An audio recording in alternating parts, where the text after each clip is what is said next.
Olá, pessoas lindas do meu quarto ano, que Tia Gil ama, ó, de paixão. Tô com muita saudade, né? Teve aí o final de semana com o feriado, foi mais longo o final de semana. A gente ainda não tá podendo sair de casa, né? Muito. Tem que ter ainda muito cuidado, porque o vírus ainda tá aí, ainda não existe a vacina. Então ainda é muito arriscado, a gente ainda tá na rua, em aglomerações. Mas aí a gente consegue se divertir em casa também, ou então dando os passeios para uma casa de praia, a casa de um parente, enfim. Né? Tem outras maneiras de a gente se divertir sem estar em aglomeração, não é verdade? Espero que o final de semana de vocês tenha sido bom, feriadão. Não é? E cá estamos nós para mais uma aula de geografia. A nossa semana se inicia na quarta-feira e Tia Gil está aqui com o coração apertado, bombando de felicidade que está com vocês, mas também apertadinho de saudade, de muita saudade de vocês. A nossa aula de hoje, nós vamos falar sobre a população brasileira e suas curiosidades. Tem muitas, tá? Então, assim, para a gente iniciar a aula, nós vamos abrir o nosso livro de geografia na página 98, certo? Na página 98, onde vocês vão observar esta tela aqui, ó. Esta tela aqui da página 98. Esta tela, gente, é uma obra de arte de uma pintora chamada Tarsila do Amaral. Ela foi uma pintora muito famosa na época, nos anos em que ela viveu, né? Muito conceituada. Suas obras de arte eram valiosíssimas, ainda são valiosíssimas, certo? Então, eram retratadas assim de maneiras características dela, da pintora, né, Tarsila do Amaral. E nessa obra dela, ela traçou, certo, dados da diversidade da população brasileira. O que quer dizer a diversidade da população brasileira? A mistura de povos. A gente sabe que a nossa população brasileira, ela é muito miscigenada, ela tem uma mistura muito grande de povos. Ela vem da miscigenação. A miscigenação é justamente isso, a mistura de vários povos integrando um único povo. Então aí essa tela de Tarsila do Amaral, ela retrata isso, certo? Nessa tela também, ela quis dizer que o nosso povo, ele tem várias culturas dentro do nosso país, trazidas justamente dessa miscigenação, desses povos que vieram de fora. Um exemplo claro disso hoje em dia, por exemplo, se a gente vai na cidade, ali na Conda Boa Vista, eu nem sei, porque já faz um tempo que eu não vou na cidade, mas no centro da cidade, na Conda Boa Vista, antes da pandemia, ali na calçada do Shopping Boa Vista, tinham várias barracas de camelôs, né? Alguns daqueles camelôs, eles são angolanos, tá? Eles são angolanos. São povos que vieram da Angola, certo? Alguns vieram aqui para o nosso Recife, né? E eles vendem mercadoria ali na calçada do Shopping Boa Vista. Vendiam, não sei se ainda vende, né? Porque já faz um bom tempo, como eu disse a vocês, que eu não vou ao centro da cidade. Então, na última vez que eu fui, assim, antes da pandemia, eles vendiam mercadorias. Eles são angolanos e fazem parte da nossa população recifense, consequentemente, da população brasileira. Outro exemplo também que a gente vê muito hoje em dia são nos sinais, que tem aquelas pessoas com cartazes pedindo ajuda, são venezuelanos, não é isso? Eles botam nos cartazes que eles são venezuelanos. Eles botam nos cartazes que eles precisam de ajuda, eles vieram da Venezuela, tá? Que eles estão precisando de ajuda, de alimentos, de vestimentas, de emprego, enfim. Eles também vieram da Venezuela, vieram para a nossa cidade do Recife, fazem parte da nossa população recifense e, consequentemente, parte da nossa população brasileira. Então, aí está uma parte da miscigenação.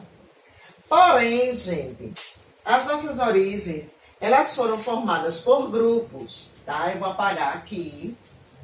As nossas origens, elas foram formadas por grupos, certo?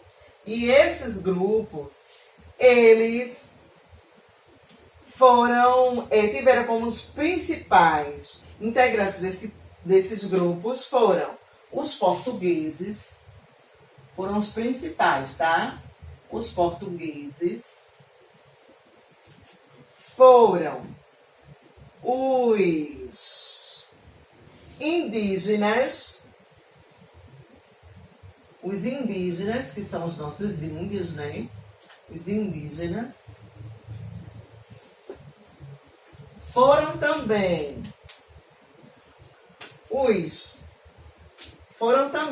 os africanos, tá?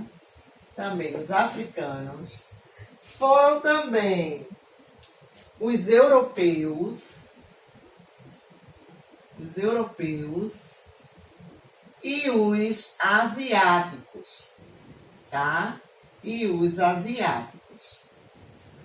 Então, esses povos, eles foram os principais formadores da nossa população brasileira.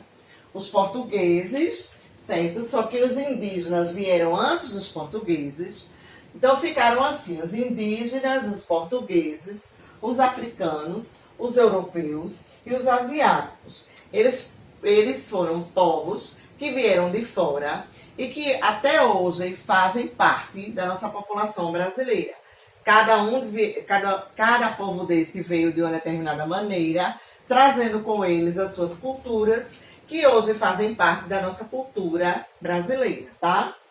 Outro dado interessante também é que a gente sabe que os portugueses, eles vieram para o Brasil no ano de 1500, certo? No ano de 1500, os portugueses vieram para o Brasil, tá? Os portugueses vieram para o Brasil e, ao chegar aqui, eles encontraram os nossos indígenas, que são os nossos índios, tá? Eles encontraram os povos indígenas, que são os nossos índios. Esse encontro dos portugueses com os índios causaram muitos conflitos. Esses conflitos eram devido à ocupação de terras. O principal motivo dos conflitos foram a ocupação de terras. Porque os portugueses, eles queriam se apropriar de nossas terras, quando, na verdade, os primeiros descobridores foram os índios. Então, os índios, durante um bom tempo, eles lutaram para defender as nossas terras da invasão do povo português, tá? Eu acho que vocês já viram isso na aula de história. Se não viram, com certeza ainda vão ver. Contando como foi a invasão do povo português, que eles chamam de descoberta, né, do nosso Brasil, que na verdade houve conflito com os índios, porque os índios já habitavam aqui antes. Então, consequentemente, eles já eram proprietários dessas terras, tá? Outra coisa interessante também é que os índios, gente, quando eles habitavam já as nossas terras, eles viviam principalmente da pesca e da caça, tá? Os índios, eles viviam principalmente da pesca e da caça. Eles pescavam para sobreviver, né, para ter o que comer, e eles também caçavam para ter o que comer, certo? Partindo desse princípio, a gente tem que entender também que os índios, eles viviam em aldeias. Eles ainda vivem, na verdade, em aldeias, né? E que cada aldeia tinha o seu chefe. O chefe das aldeias era chamado de cacique, tá? Cada aldeia, ela tinha o seu cacique e cada aldeia tinha suas normas estabelecidas pelo seu cacique, certo? Então, se eu sou o cacique da minha aldeia, eu estabeleço as normas da minha aldeia. É a mesma coisa que o nosso presidente, né? Existe o presidente do Brasil, existe o presidente da Alemanha, existe o presidente da Espanha, enfim, os presidentes, eles estabelecem as normas do nosso país. Assim são os índios, com as suas aldeias. Então, os caciques, eles estabelecem as normas que vai determinar como seguirá cada aldeia daquela. Como o povo indígena daquela aldeia deve se comportar ou deve se portar diante da convivência ali naquela aldeia, tá? Outra coisa interessante também, olhando agora pelo livro, vocês vão olhar no livro na página 99, o livro na página 99. Nessa página 99, nós vamos encontrar dois mapas. No primeiro mapa, ele está mostrando a quantidade de índios que existia no Brasil há tempos atrás. E no segundo mapa, ele mostra o quanto essa quantidade de índios diminuiu. Então, no primeiro mapa, ele mostra a quantidade dos povos indígenas há anos atrás, né, há tempos atrás. E depois, no segundo mapa, ele retrata o quanto diminuiu a quantidade dos povos indígenas. Então, o primeiro mapa retrata dos anos de 1500 e o segundo mapa já retrata do ano de 2015, o quanto esses povos diminuíram. A consequência desses povos terem diminuído, gente, foram várias, mas a principal delas, certo, foi a disputa de terras, né, como a gente já falou, e algumas doenças que foram trazidas pelos povos que vieram de fora. Então, foram doenças trazidas, a diminuição dos povos indígenas, foram doenças trazidas por povos que vieram de fora, certo? Essas doenças ainda não tinham curas, né? Não tinha cura, não tinha vacina. E a disputa de terras, como a gente já falou anteriormente. Por conta desses dois fatores principais, os povos indígenas diminuíram bastante, certo? Daí, então, depois de um bom tempo, foi criado um órgão chamado FUNAI. Eu não sei se vocês já ouviram falar na FUNAI. A FUNAI é a Fundação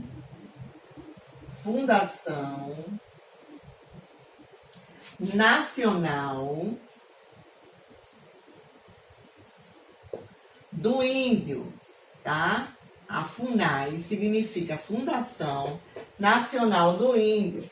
Ela foi criada, certo, para proteger os índios. Ela foi criada estabelecendo leis de proteção ao povo indígena.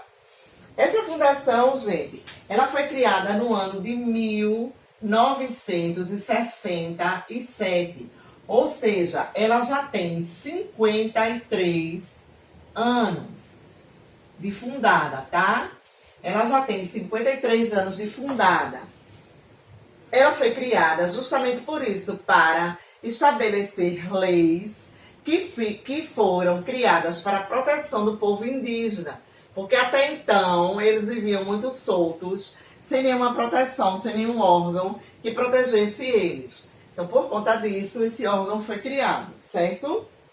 Outra coisa também interessante, falando ainda sobre o povo indígena, é que a colonização do nosso Brasil, ela foi dada de início através do litoral, ou seja, o povo português, quando veio para cá, foi através do nosso litoral. O que é o nosso litoral? O mar, certo? Naquela época, os transportes mais utilizados eram as navegações, as embarcações, certo? Então, principalmente o povo português, o povo africano, foi trazido para o nosso Brasil através de navios cargueiros, tá?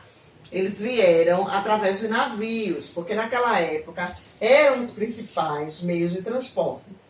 Quando os portugueses chegaram aqui, eles encontraram várias aldeias, certo? Algumas dessas aldeias eu vou destacar para vocês aqui, tá? Algumas dessas aldeias, alguns desses povos indígenas. Algumas dessas aldeias eram os Tupinambás, tá? eram povos indígenas, tá? Tupinambás. Eram os tupiniquins,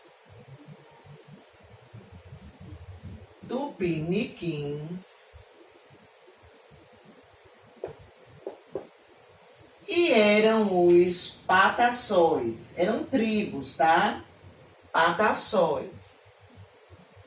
Eram tribos indígenas que habitavam o nosso Brasil naquela época. Então, quando os portugueses chegaram aqui, eles encontraram principalmente essas três tribos, que eram os tupinambás, os tupiniquins e os pataxós.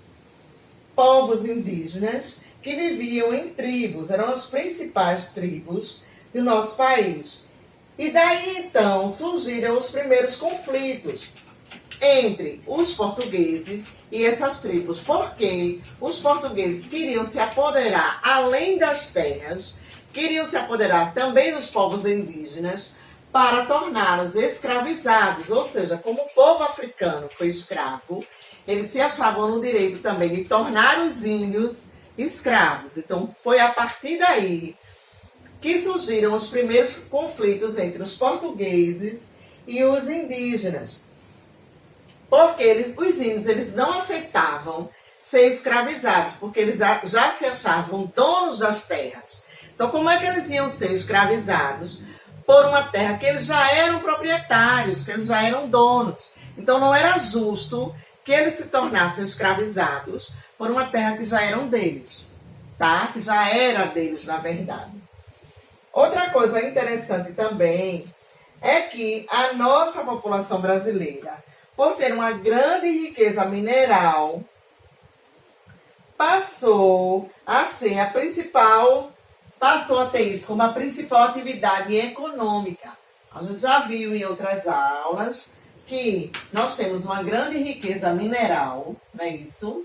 Uma grande riqueza de minério, riqueza mineral, e essa riqueza mineral ela passou a ser a principal atividade econômica do nosso país, tá? Porque ela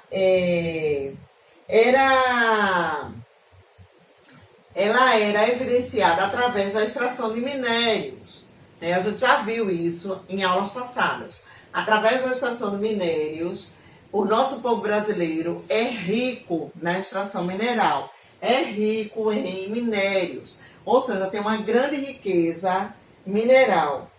O povo africano também veio para cá entre os séculos 16 e 19. Entre esses dois séculos, o povo africano veio para cá, aí sim se tornar escravo. Já que os portugueses não conseguiram escravizar os índios, então, eles se acharam no direito de trazer o povo africano para cá, os negros, para servirem de escravos para o povo brasileiro.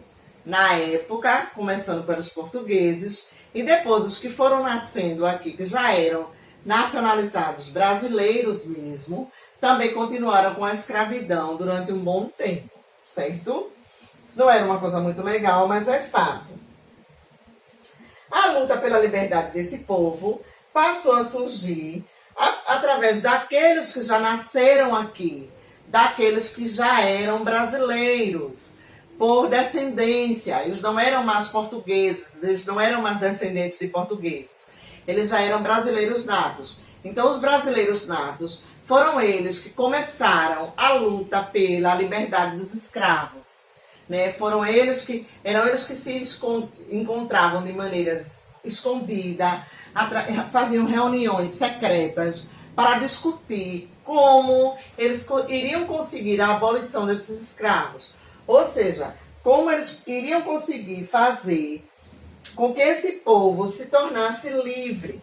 Porque o povo mesmo africano, os negros, os escravos, eles já lutavam por isso.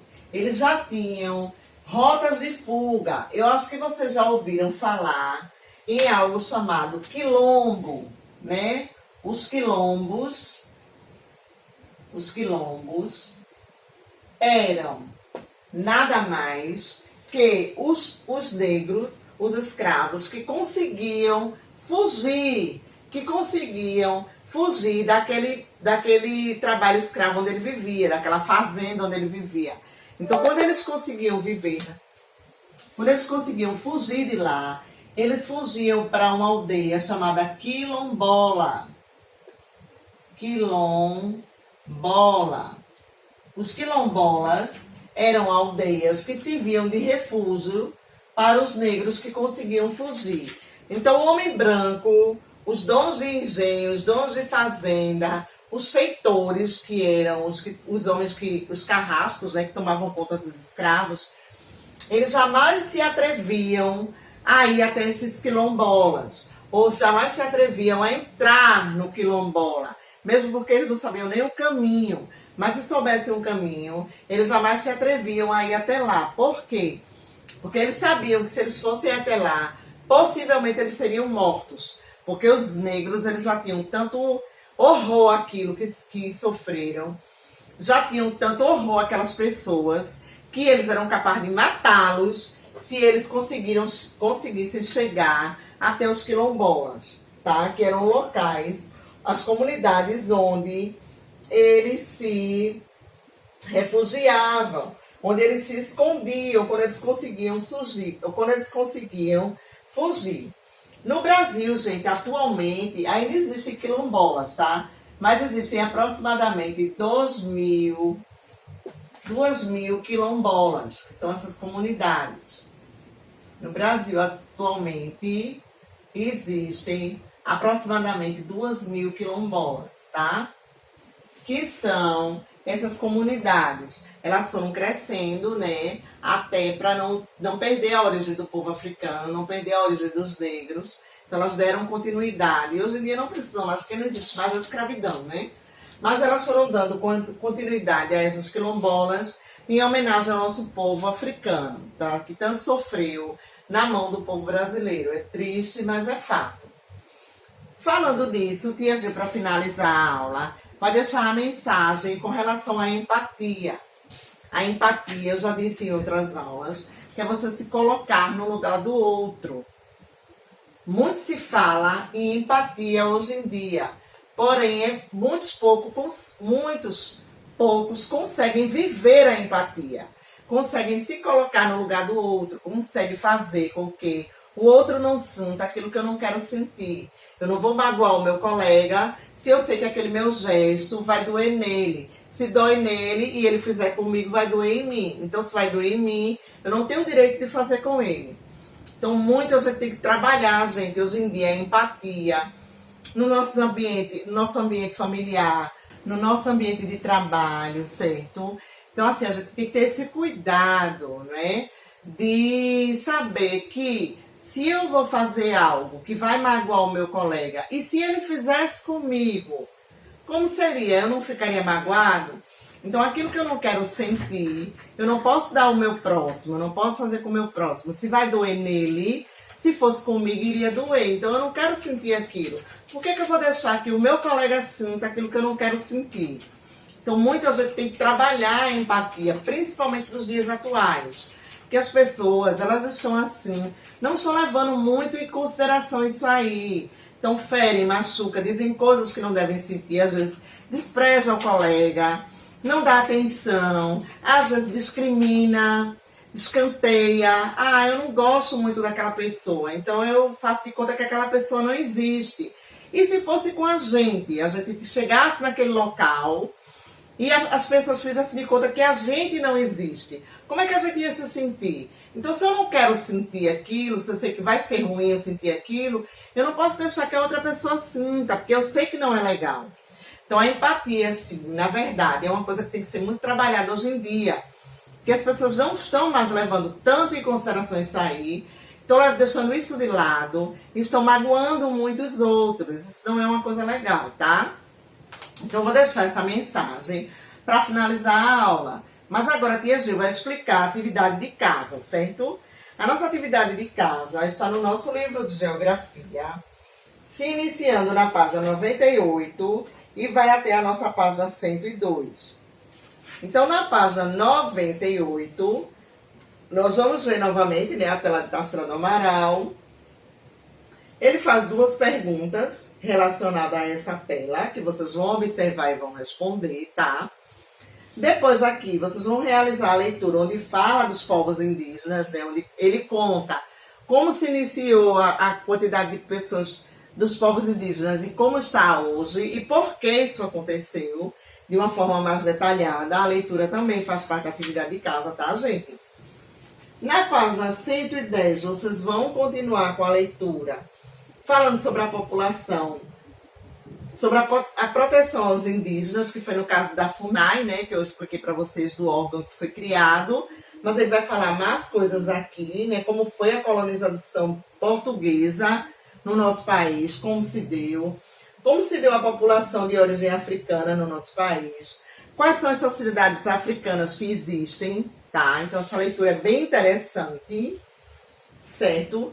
Depois, vocês vão realizar a atividade da página 102, que ele retrata uma imagem e ele faz perguntas com relação a essa imagem, tá? E aí finaliza a atividade do livro. Mas aí, Tia Gil também passou um trabalho para vocês realizarem. Vocês podem fazer esse trabalho no caderno, ou se acharem melhor, fazendo no papel pautado, façam um trabalho, fotografem e mandem para mim, para eu colocar o pontinho de vocês lá no meu caderno, tá? No trabalho eu peço para vocês pesquisarem quais são os hábitos e a culinária que adotamos dos povos indígenas, da cultura indígena. Quais são os hábitos que nós adotamos da cultura indígena e qual foi a culinária que nós adotamos da cultura indígena? Ou seja, quais são as comidas típicas que fazem parte do povo indígena e quais são os hábitos que nós temos hoje em dia que também fazem parte da cultura indígena, tá? Então, com essa informação, eu vou finalizar a minha aula. Beijo, meus amores. Estou com muita saudade de vocês, tá? Papai do Céu abençoe o final de semana de vocês, né? Que a gente só tem uma aula por semana. Coração de Tia Gil sempre aqui, com vocês guardadinhos dentro, tá? Muita, muita, muita saudade de verdade. Beijo!